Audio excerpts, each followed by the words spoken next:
Livro Ouse Pedir Mais, capítulo 4. De Laodiceia a uma vida plena. Minha história em direção à Terra Prometida. Quando eu era mais nova, eu invejava o entusiasmo, a paixão e o sucesso espiritual que percebia na vida daqueles que haviam convertido na descrença para o cristianismo. Ao ler a história dessas pessoas, eu me perguntava: por que eu não consigo ficar tão empolgada em relação a Deus e a verdade? No passado, Doug Batchelor era um perdido em seu propósito. Embora tenha crescido com tudo aquilo que o dinheiro pode comprar e experimentando tudo em sua trajetória, foi só quando se refugiou dentro de uma caverna na montanha que descobriu as verdades bíblicas que encheram a sua vida de fogo. David Asterick era um skatista punk e roqueiro que absolutamente não ligava para Deus. Depois de ler O Grande Conflito, sua vida mudou para sempre, pois reconheceu que Deus o havia criado para um propósito distinto. Agora ele dedica toda a sua energia e força para a pregação apaixonada do Evangelho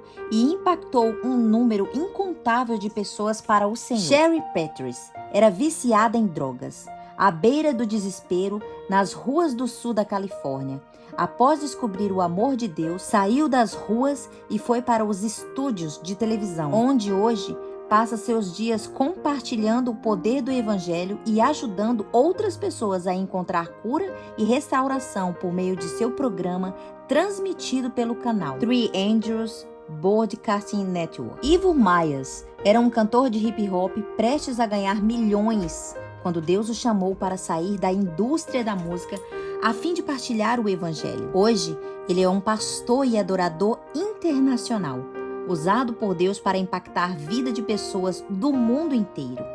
É por causa da inspiração dele na iniciativa Operação Chuva Global que hoje temos 10 dias de oração anuais na igreja ao redor do mundo. Que diferença eles já fizeram na vida de tantos. Histórias como essas me inspiram acima de tudo. Coloca em mim o desejo de ser mais fiel ao apontar para o Deus incrível a quem servimos. Em contrastes com esse testemunho aqui mencionado, o meu pode parecer um tanto quanto sem graça. Eu não cresci no palco curtindo rock, morando em uma caverna ou me envolvendo com drogas.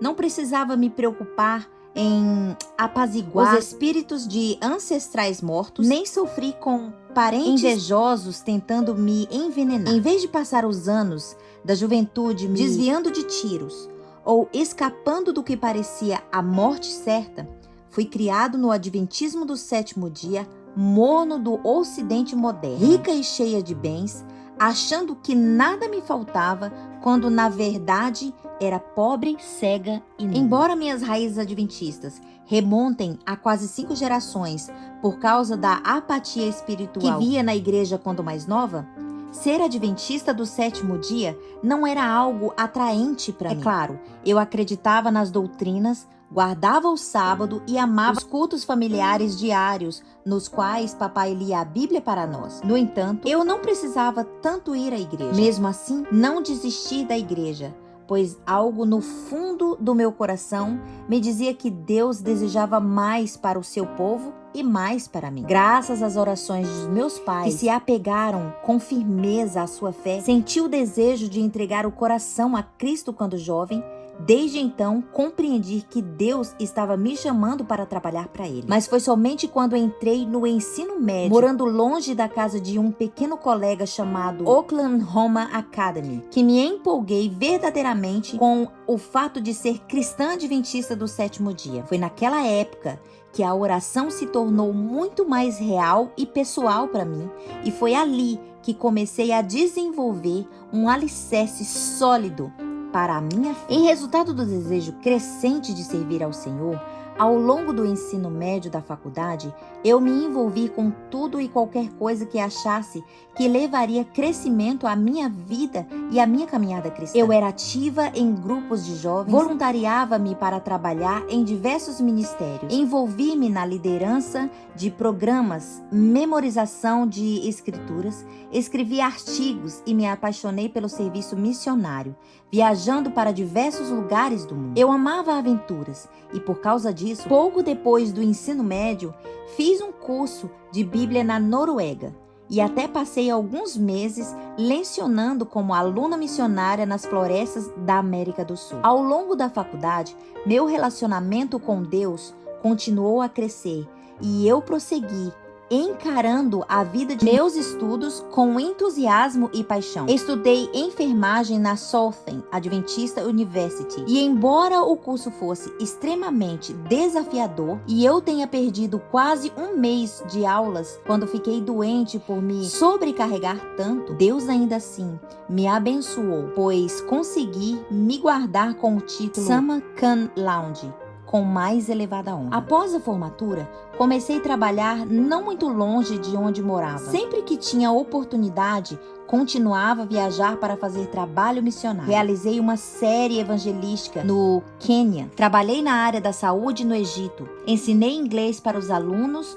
do ensino fundamental na Coreia do Sul. E a lista não termina. Embora eu fosse sincera em minha busca para servir o Senhor, aos poucos, por meio de uma série de circunstâncias difíceis que realmente provaram minha fé, Deus começou a abrir os meus olhos para a necessidade de uma experiência muito mais profunda com Ele. Em janeiro de 2007, fui providencialmente conduzida a participar de um pequeno retiro de discipulado com cerca de 15 outros jovens. O foco era conhecer Cristo por meio de sua palavra. E tivemos um fim de semana poderoso. Além de estudar a Bíblia o dia inteiro, passávamos a noite orando. Orávamos bastante até tarde por nossos entes queridos, por vitória espiritual, por um intermédio mais profundo da palavra de Deus e o mais importante, pelo derramamento do Espírito Santo em nossa vida. Um dos meus pedidos pessoais em oração era que Deus me desse compreensão de um apreço mais profundo pela cruz. Isso pode parecer estranho, uma vez que fora cristã a vida inteira, mas o meu coração sempre sentiu certo entorpecimento em relação àquilo que Cristo realizou no Calvário. Não era algo que me tocava pessoalmente. À medida que o estudo da Bíblia e as orações intensas continuaram durante aquele fim de semana, a minha fé foi crescendo e comecei a me apaixonar pelo Salvador como nunca antes. Depois que voltei para casa, continuei a mergulhar na palavra de Deus e a passar cada vez mais tempo em oração fervorosa. Foi a partir de então que realmente comecei a ousar pedir a Deus por mais na esfera espiritual. Mesmo assim, foi somente no ano seguinte que o Senhor realmente começou a sua obra. Primeiro percebi-me mostrar o quanto eu necessitava desesperadamente dele. A descoberta do poder do Evangelho. Após meus planos de fazer uma viagem missionária ao Peru falharem, meu amigo Paul, estudante de odontologia da Universidade de Loma Linda, perguntou se eu teria interesse de acompanhá-la à equipe de saúde de instituição em uma viagem missionária para Bangladesh. Pois os voluntários partiram em 2 semanas, mas necessitava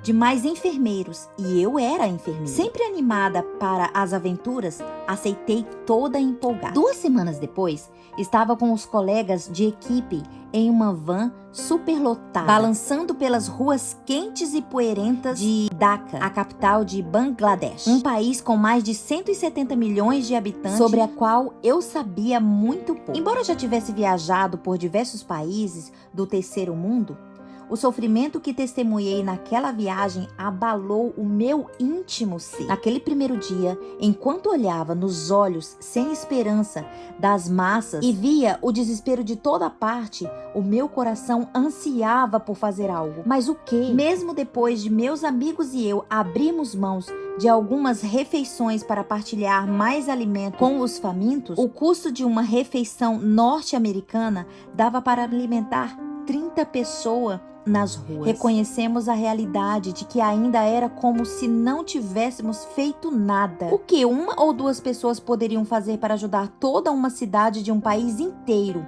presos à pobreza, à fome e ao desespero? Na manhã seguinte, Enquanto fazia a minha devoção pessoal, Deus falou ao meu coração. E pela primeira vez, eu realmente enxerguei minha necessidade desesperada da cruz. Veja bem, eu sempre fui uma boa menina. Cresci em um lar adventista conservador e não fazia coisas ruins que as pessoas do mundo fazem. Nunca bebi, fumei ou usei drogas. É claro que eu cometia erros e tinha uns pequenos pecados com os quais lutava constantemente, mas nada como pecados da maioria das pessoas. Pelo menos era o que eu pensava na época. De repente, porém, Deus me mostrou a verdadeira condição do meu coração. Eu tinha muito orgulho das minhas realizações, de minha aparente bondade. Senti-me melhor do que outros, porque os meus pecados não pareciam tão ruins. Além disso, a minha família é adventista do sétimo dia há gerações. Minha tataravó foi amiga de Ellen White. Além disso, com frequência eu me parabenizava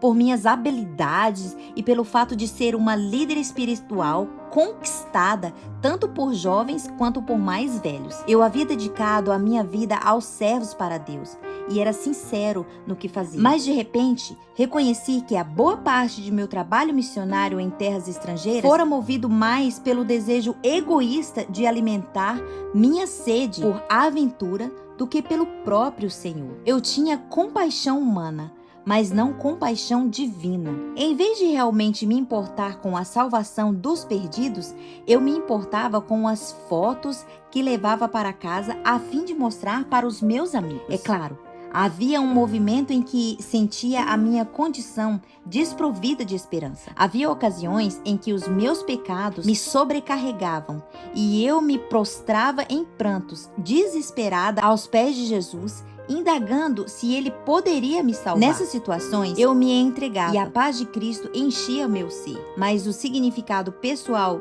da cruz sempre parecia vago e distante. Vez por vez, sem me dar conta, eu me afastava e voltava para a segurança da justiça própria e das boas obras até cair de novo. Por causa disso, a minha jornada espiritual sempre foi cheia de altos e baixos. A inspiração nos diz: o pensamento de que a justiça de Cristo nos imputa, não por algum mérito de nossa parte, mas como o dom gratuito de Deus, é um precioso pensamento. O inimigo de Deus e do homem não quer que essa verdade seja claramente apresentada, pois sabe que se o povo aceitar plenamente, está despedaçado o seu poder. Ele pode dominar a mente de maneira que a dúvida e a incredulidade e as trevas constituem experiência do que professam ser filho de Deus.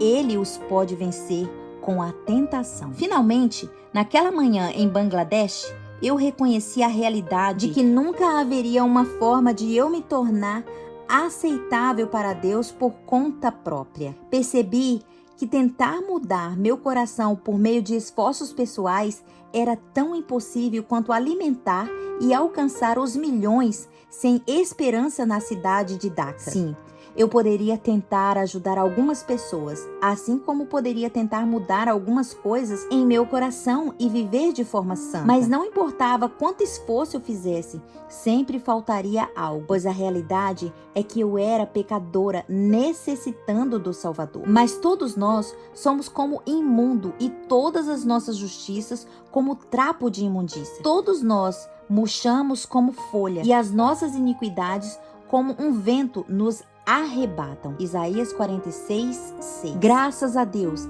assim que Ele abre nossos olhos para a verdadeira condição de nosso coração, oferece-nos a esperança. Vinde, pois, arrazoemos, diz o Senhor. Ainda que vossos pecados sejam como a escarlata, eles se tornarão brancos como a neve. Ainda que sejam vermelhos como o carmesim, se tornarão como a lã. Isaías 1:18. Assentada com a minha Bíblia refletindo sobre as passagens, ouvindo o som de buzinas, galinha a cacarejar e bebê chorando que vinha de uma rua abaixo, todo o barulho desapareceu enquanto eu contemplava o amor do Salvador por mim como nunca antes. Lágrimas começaram a escorrer pelo meu rosto, à medida que o significado daquilo que Cristo realizou pessoalmente por mim no Calvário se internalizou na minha mente. Quando reconheci aquilo que Ele fez por mim no Calvário, uma obra que somente Deus sobrenatural seria capaz de fazer, e como eu era desesperadamente perdida e imunda sem o seu manto de justiça, um dom que eu nunca seria capaz de merecer, meu coração se aquebrantou com uma gratidão de um amor que não conseguiria expressar. Chorei, chorei naquela manhã, enquanto dizia repetidas vezes a Deus, por entre soluços e lágrimas: obrigada, obrigada, obrigada por descer para salvar até mesmo a mim. Enquanto eu chorava, uma estranha, mas maravilhosa alegria e uma paz como nunca havia sentido antes inundaram a minha alma. Foi somente a partir daquele dia que o poder e a beleza do Evangelho me tocam de maneira tão dramática que me transformaram para sempre. Ellen White escreveu em O Desejado de Todas as Nações, um dos meus livros preferidos: o coração orgulhoso esforça-se por alcançar a salvação, mas tanto o nosso título no céu como nossa idoneidade para ele encontra-se na justiça de Cristo. O Senhor nada pode fazer para a restauração do homem enquanto ele, convicto de sua própria fraqueza, se despido de toda a presunção, não se entregar à guia divina. Embora a maioria dos cristãos já tenha ouvido diversas vezes a história do Evangelho, assim como eu, muitos ainda não entendem o seu pleno significado. Ao mesmo tempo em que pregamos o Evangelho, negamos o seu poder. Embora tentamos compartilhar do Evangelho, a nossa vida ainda não foi transformada por ele. Hudson Taylor, missionário pioneiro do interior da China, passou muitos anos trabalhando no serviço do Senhor antes de dar conta do significado pessoal do Evangelho. Desanimado com o peso do pecado e das suas constantes falhas, ansiava por paz, mas só enxergava trevas. Às vezes se perguntava se era possível Cristo salvá-lo.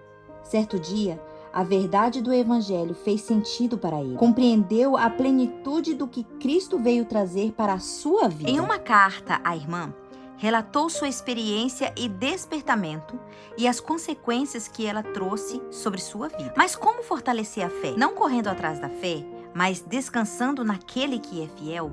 Lutei em vão para descansar nele. Não lutarei mais, pois ele não prometeu habitar em mim, nunca me deixar nem desamparar. A parte mais doce, se é que alguma parte é mais doce que outra, é o descanso que a plena identificação com Cristo traz. Não me sinto mais ansioso em relação a nada ao me dar conta disso, pois eu sei que Ele é capaz de cumprir sua vontade, e a vontade dele é a minha também. Não importa onde Ele me coloque nem como, pois nas posições mais difíceis Ele deve me dar sua graça, e nas mais difíceis sua graça me basta. Aqueles que testemunharam a vida transformada de Hudson Taylor acreditaram posteriormente o próprio testemunho. Assim como Hudson Taylor, eu gostaria de ter me apropriado antes do poder do Evangelho, em vez de ter esperado tantos anos depois de haver entregado a minha vida a Cristo. Com muita frequência, porém, quando crescemos dentro da igreja com o tesouro bem à nossa frente, não reconhecemos o que Deus realmente fez por nós, do que nos salvou e no que Ele pode nos transformar. Rumo à terra prometida. Faz poucos anos desde que comecei essa jornada extraordinária, e é claro, cada dia é um processo de crescimento. Ainda tenho minhas lutas, como todas as pessoas. Às vezes caio. Descobri que tenho muito mais pecados do que imaginava ser possível. Mas também descobri que Deus pode dar vitória em seu continuar me apegando a Ele. Andar com o Senhor todos os dias e vivenciar a alegria de um relacionamento pessoal com Ele tornou-se o meu maior privilégio. Além de ser meu Salvador e Rei, confidente, amigo, Ele passou a ser o meu verdadeiro amor celestial. É provável que hoje eu esteja mais ocupada do que nunca servindo ao Senhor. Entretanto, as coisas mudaram. As minhas prioridades são diferentes. Reconheço que Deus só me concedeu poucos anos a fim de trabalhar para Ele. Em vez de estar numa corrida para conhecer o mundo, na busca por ver pessoas trazidas para o reino, seja a minha pátria ou no exterior, meu desejo é ver vidas transformadas para a eternidade. Em vez de ir à igreja para ver o que posso ganhar com essa experiência, vou para ser uma bênção e dar algo. Em vez de depender de minhas emoções instáveis, como fazia anos atrás,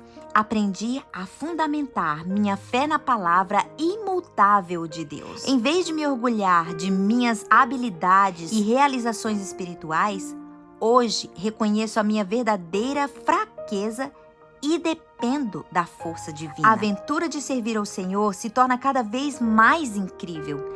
Embora não tenha deixado segurança de um emprego estável para trabalhar no ministério do tempo integral, não fico estressada para pagar as contas, nem me preocupo com o futuro que me reserva. Assim como Hudson Taylor, reconheço que nas posições mais fáceis, Deus certamente me dará sua graça. E em meio às circunstâncias mais difíceis, sua graça me bastará. Embora algo me considere missionária onde quer que eu esteja, Bangladesh realmente ganhou meu coração naquela primeira visita. Já voltei diversas vezes e estou pensando em retornar em breve. Paremos de perder tempo no deserto espiritual da complacência laodiceana, da justiça própria, quando Deus já está pronto para nos levar a Canaã. Sim, será necessário levantar o acampamento, sair de nossa zona de conforto. Mas se Deus tem mais para nós espiritualmente, como nos contentaríamos com menos? Gostaria de encerrar esse capítulo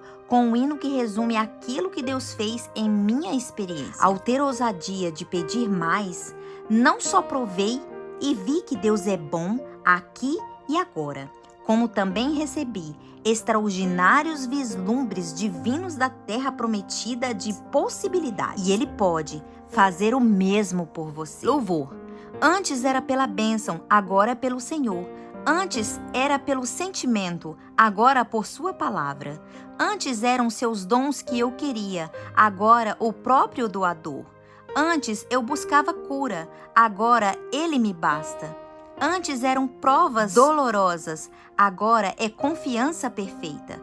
Antes era salvação pela metade, agora plenamente satisfeita.